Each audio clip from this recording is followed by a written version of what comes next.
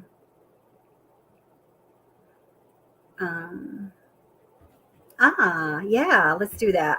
We talked about this, Jamie. Jamie says, "Kelly, if you're willing, let's do a paranormal live chat. I will tell my story." Yeah, let's do that. Let's schedule that, Jamie. I would like to do that. Yeah.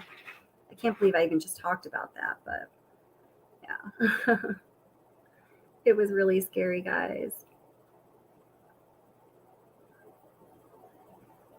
Yeah, I'm just reading your comments here. So, okay. I just want to close up the end of that little video that we were watching that shows that Chris Watt's former mistress must have known that his wife was in fact pregnant.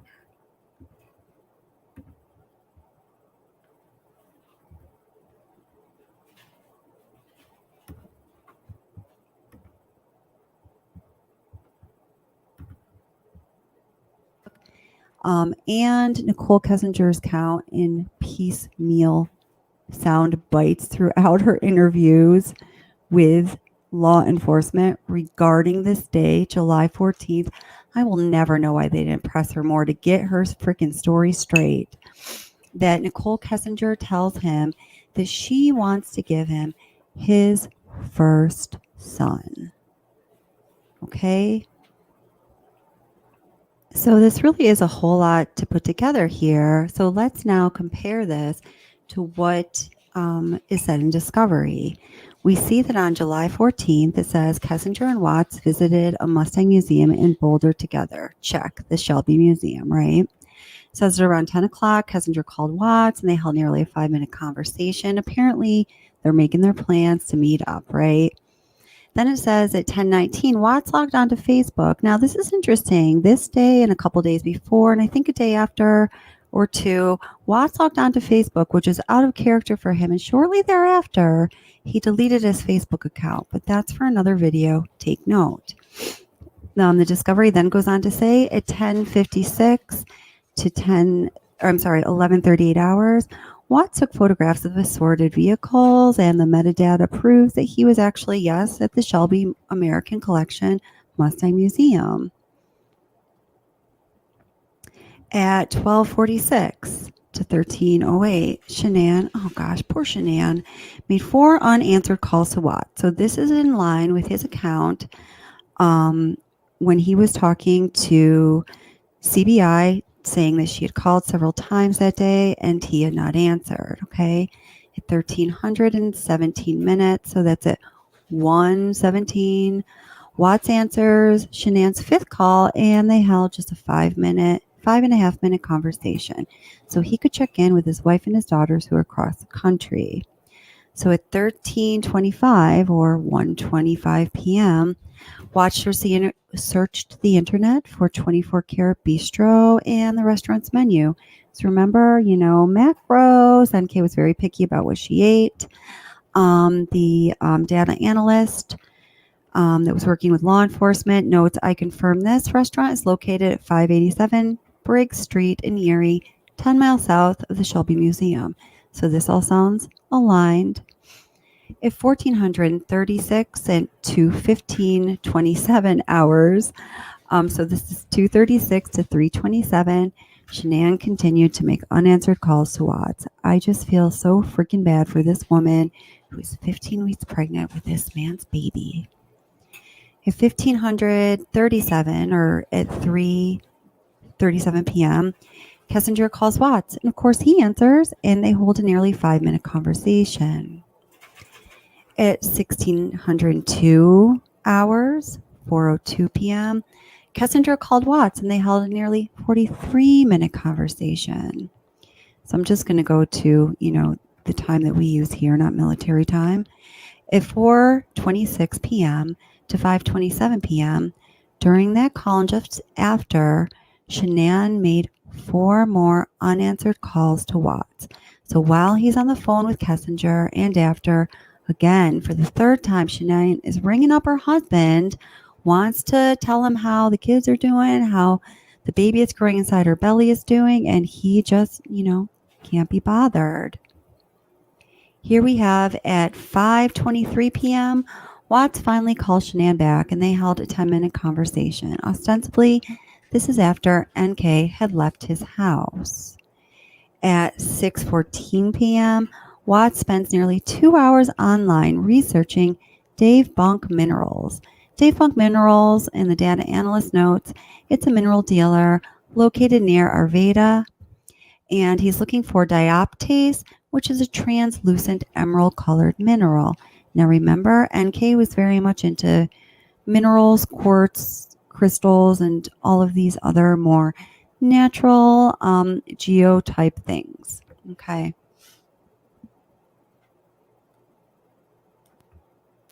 Okay, so it should be noted that also in Watt's account of this day, July 14th, 2018, as he's telling the author of Letters to Christopher, he says that, all of this, NK seeing the pictures, them talking about her making dates with people in eHarmony and not going, and then eventually afterwards, after what I'm about to mention happens, she telling him that she wants to give him her firstborn son.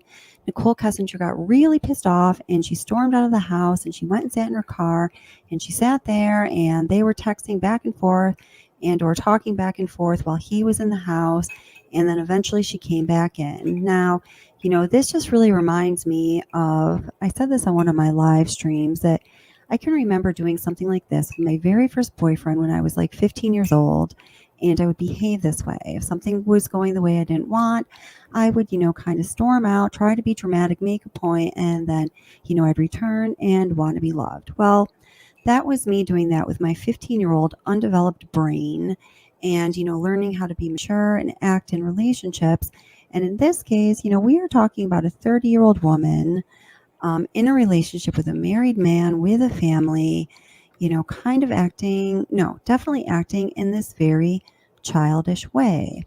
So I think that some of this accounts for the conversations that they were having, during which time Shanann was calling and he didn't answer.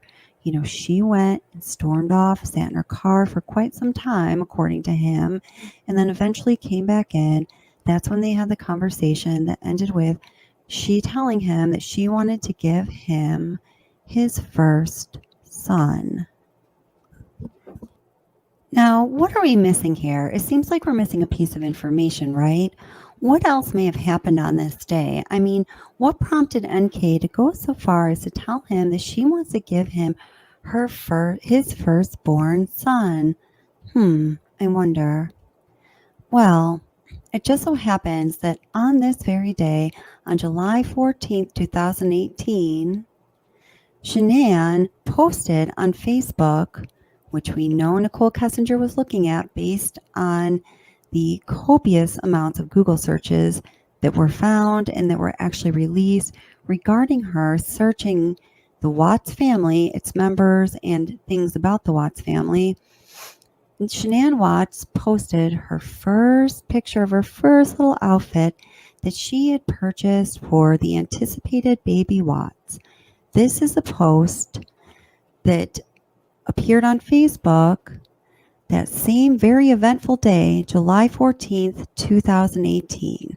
It's a picture of this little... Okay, so that is the picture that I was talking about, that little picture of the onesie that Shanann had purchased for her baby to be. Now here I referenced Kessinger telling Watts that she wanted to give him her first son. But I want you to listen to this.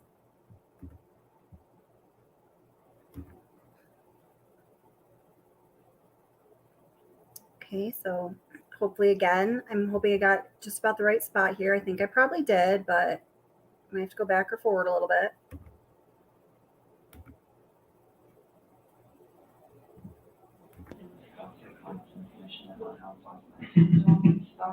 She's mumbling. If you can't hear her, that's why.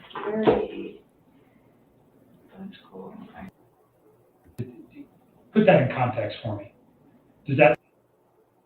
Okay, this is it. Okay. Cool. I had to do a sculpture constant mission at my house last night. Star. I did not like it. I was like, this is scary.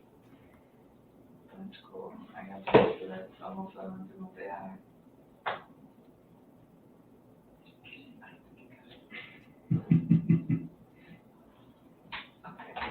So what you're doing now, let me ask you about the text with you and Charlotte. Yes. You talk about children and he's got his own kids and that makes you kind of uncomfortable because you'd like to have your own family. Put that in context for me.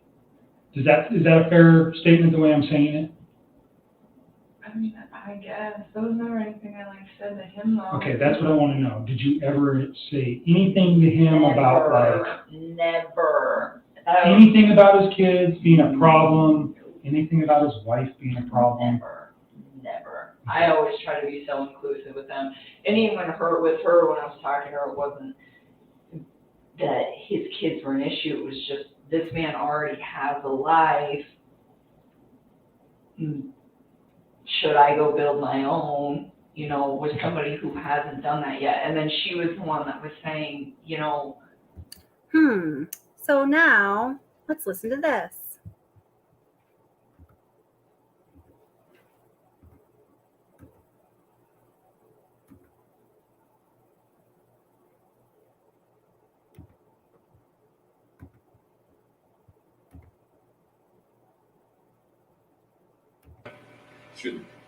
She said she would go on websites and look at More, what would you say to those people? She had her moments where I had to talk her off a ledge kind of deal. What does that mean? It's I guess after the fact there was videos of her that she was recording herself because she was bipolar or something. I never do that, but it's and she would get worked up about nothing. She would just she came to my house once because I think it was July 4th. I didn't have to work that day, so I didn't get up at 4 o'clock and go home. And Shanann called me 10 times in a row, and I didn't hear it because I was sleeping. And I was just and she was pissed. Shanann was pissed, and I called her on outside, where are you at? What? I was I didn't have to work today. It's you called me at 5:30. It's the kids want to talk to you at 7:30. I'm I was sleeping. She's she just screw you. I don't know where you're at. And I went back inside. I told me I gotta go. And she was just okay, are you coming back? I'm probably not. So wait a minute, you kind of lost me there. Were you at Nikki's place when Shanann called you? Yeah. Okay, and so you were sleeping in her bed. Yeah, because I wasn't going to work that day because I didn't have to that day. Okay. The first holiday I ever had off, and Shanann was pissed, and kind of pissed Nikki off too that I left. But I think that's when I called Nikki later, and she was she kind of realized that she'd always be the second. She said second bill. Sure. And because that's how I would come back that day. Just I don't want to be anywhere else when Shanann calls. She was already pissed, so it was stuff like that where she would she would go. She said she would go on websites and look at will a relationship work with somebody? Will a mistress work? Will a mistress turn into a relationship? That's what Nikki was looking at. Yeah. She would tell you that, or you heard told that? me that. Okay. Yeah, she said that she would go on websites and look at stuff like that. I was why do you even look at stuff like that? She's I just want to see what other people have experienced. But so that confuses me though, because I thought earlier you were saying she thought you were heading toward a divorce. So why was she looking at herself as a mistress? This was later on. Oh. Like, you know, in August, like the first week of August, when I told her, like, you know, I had that talk with her about separation. That's when, like, she would start looking at, like, apartments and stuff. But, like, during our July relationship type thing there. Oh, I see. That's when she was looking up, like, you know, it would actually work. Okay. She told her friend Brittany about it, I guess, and Brittany told her not to do it, but she said she'd already made a decision. Okay. And so, are those people absolutely wrong about Nikki? She wasn't asking you to get rid of your family? No. Are you sure? Yeah. Okay. And no part of any of this was because she put it in your head or asked you to? Or No, she never. I mean, this whole relationship contributed to it. Sure. But she didn't want me to. I mean, was it ever like, I wish she didn't have kids. I want to have, you know, kids of my own with you. Like, She wants. I mean, she never knew if she wanted to have kids, but she said that, you know, at one point she said, "I could give you a son." So I rest my case with those words from Chris Watts, which, you know, we have to consider when we're listening to what Chris Watts has to say, that he might be being dishonest because he's proven himself to be dishonest about a number of things time and time again, right? But there are times when he's speaking, when his cadence, when the words that he uses, when the way that he expresses himself come across, to me at least, as being more truthful than others. And, you know, he is saying to them, she was clearly jealous of Shanann. She was very concerned that she was always going to be in the second person spot. She's going to always be second fiddle. And that regarding kids, although she didn't know if she wanted to have children, I'm sure Chris had expressed to her that, you know, he would like to have a boy someday, and that she told him she wants to give him a son, making what she said in both of the video excerpts that we looked at, the one from August 16th, and again, that one that we just looked at from August 23rd, making her words completely false, deceptive. We might call them lies. Now, I do understand why she might initially want to lie to investigators about some of these things. But what we see when we look at the, you know, body of interviews as a whole is that she repeats herself, and she repeats the same story, oftentimes using the exact same language throughout the interviews from August 15th to August 23rd, time and time again, which tells me that the statements she made in the interviews and the responses she gave were likely rehearsed. And if they were rehearsed, why else would they be rehearsed except for her desire to send specific messages to law enforcement to separate herself as far as possible from this crime? Now you might say, well, of course she wanted to do this. This was an egregious, horrific crime. But in my opinion, and tell me what you guys think, only a person with a guilty conscience would feel the need to work so hard, so diligently to separate themselves from a crime that if you were innocent, you'd say, my God, of course I was not involved in that. That's terrible. I feel if you're truly innocent, you don't have a need to explain yourself to that degree. What do you guys think? Hi, Aussie Girl Jen. How are you? Nice to see you here.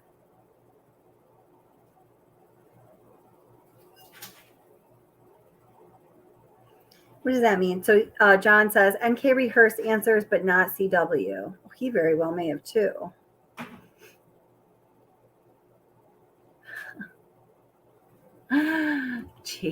Jamie, very importantly, Jamie says, oh, my cat is filing his nails and giving me an evil look. Should I be worried?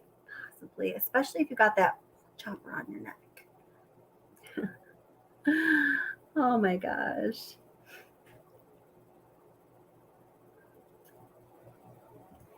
Tia Marie, welcome Tia Marie, nice to see you, says same language equals rehearse for sure. It's not recalling from memory anymore, it's storytelling. Very, very well said, Tia Marie. Yes, I very much agree with that. That's right.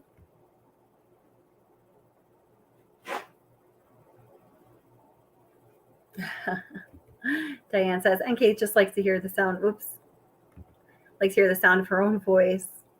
She never shuts up, but she lies a lot. Yeah. Diane Z says, I think innocent people have their own storylines going, so they don't try to play an honest person by giving too many sob stories and info to the cops. Yes, I agree. What do you think, Anaphylaxis? Former law enforcement.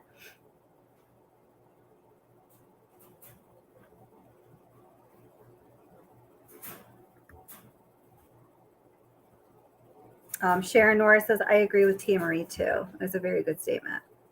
Diana Z says, guilty people, in my experience, think cops are stupid and feed them BS stories that have nothing to do with anything, like when CW tells stories of his girls after the fact.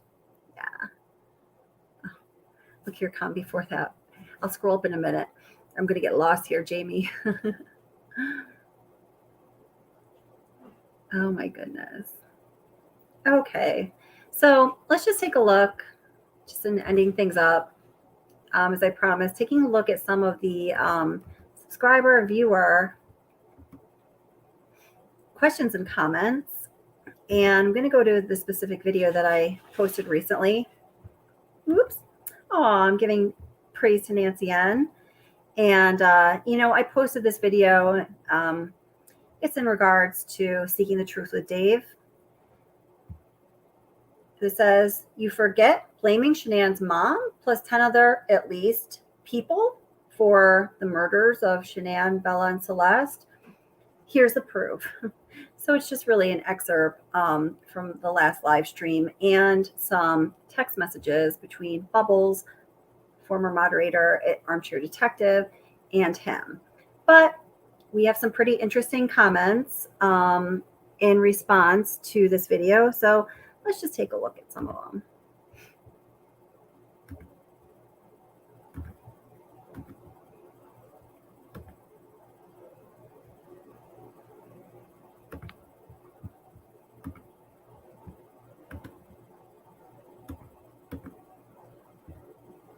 Okay. Oh, there's some of you guys right there. All right. Let's see. So I'm just going to start reading right here. So Anna C says, my jaw dropped reading the comments of these disgusting people. People attacking Sandy and her entire family makes me sick. I hope Seeking the Truth with Dave gets sued and sued hard. He should be ashamed. I don't know how he sleeps at night. And Jody is cool. Thank you very much. Oh, I'm not going to read that. Thank you, sweetheart. Thank you. Thank you. I'm not going to read comments of people here in chat because I don't know if that's weird for you. Is that okay? If you want me to, I will. Let me know. Jessica Flores says, I unsubbed from him when he started insinuating that Nicole Atkinson was shady and had part in everything. Absolutely desperate and despicable. I feel bad for Nicole Atkinson. She certainly didn't have part in anything. If there's something that she did or that we don't know about, I think that I think she's a person who's completely innocent, probably never been in trouble with the law, was really scared, just went something through really traumatic, lost one of her best friends. Not good, Aw. Lily Shaw says, you go, girl. Kelly, it took courage to do what you did. Thank you, Lily. At the time the group were intimidating, that email John Doe sent to me was vile. Just a subscriber. It was harmful and frightening to watch. Yeah, it was. It was a vile email. Oh, my God.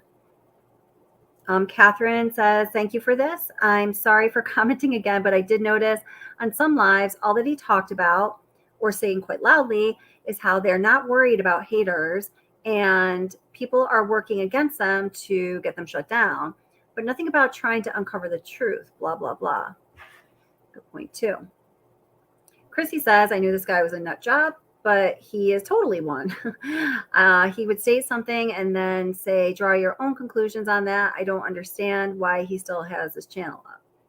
Yep. Some of you guys.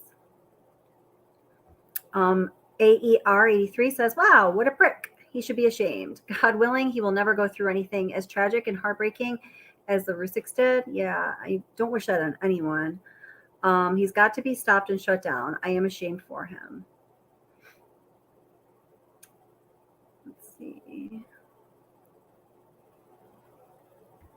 Green Eyes says, when it comes to the Watts case, you and AD are all that I watch. Thank you, Green Eyes. Your 2 channels are the real deal. Thank you for the clarification. I appreciate this video so much. I will not give up on the fact the police covered up what truly happened. NK should have been held accountable, but because her father being involved with the police, of course she got off. Isabella says, I really don't know how anyone can believe a word that comes out of his mouth. Now he's all buddy-buddy with MM. I'm not trying to pull in any other channels, but wonder how long that's going to last. He even said in her chat that Shanann was a drug courier. What? Please. Then he goes and says he never said anything bad. His seething jealousy over Armchair Detective is something else as well. Yes.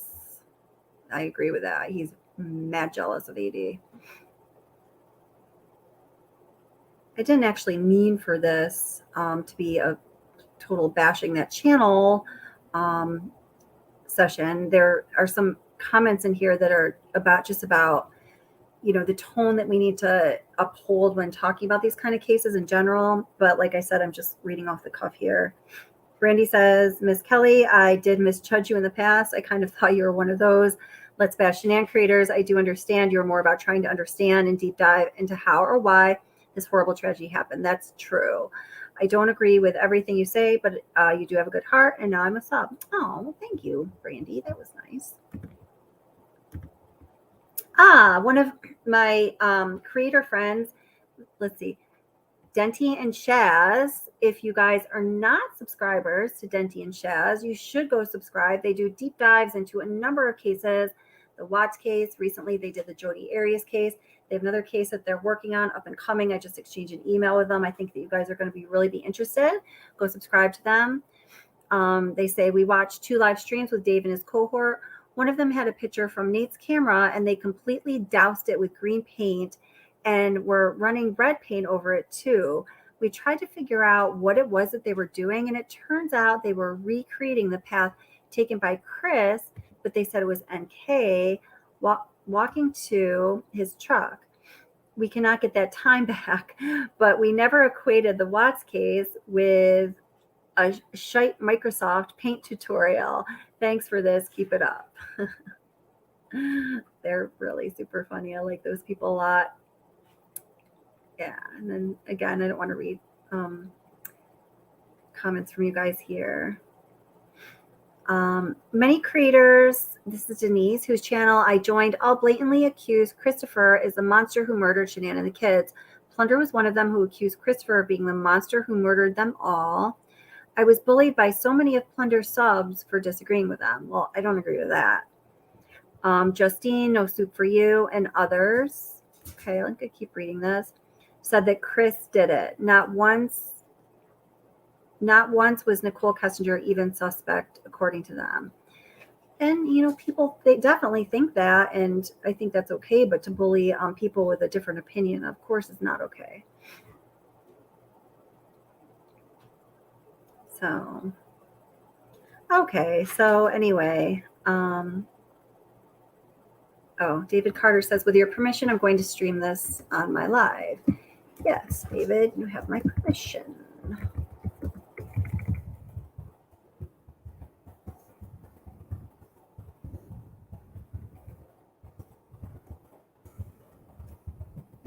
David Carter also was in prison with Chris Watts, has a channel. And like David, he's a nice guy. Preach Queen dinged me for using the screenshots from a video she once did that has those text messages that are in this video. And yes, I did take them.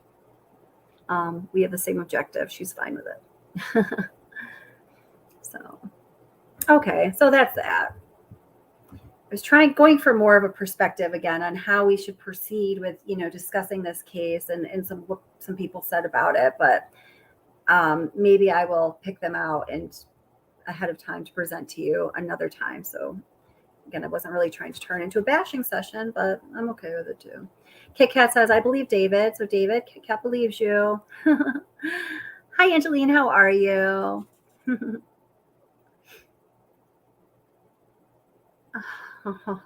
They banned you from saying nice things about Jodi Arias. Well, come on. Seriously, man. She murdered the poor man. He never saw it coming. Why are you saying nice things about her? Oh, John. John's our redheaded stepchild here.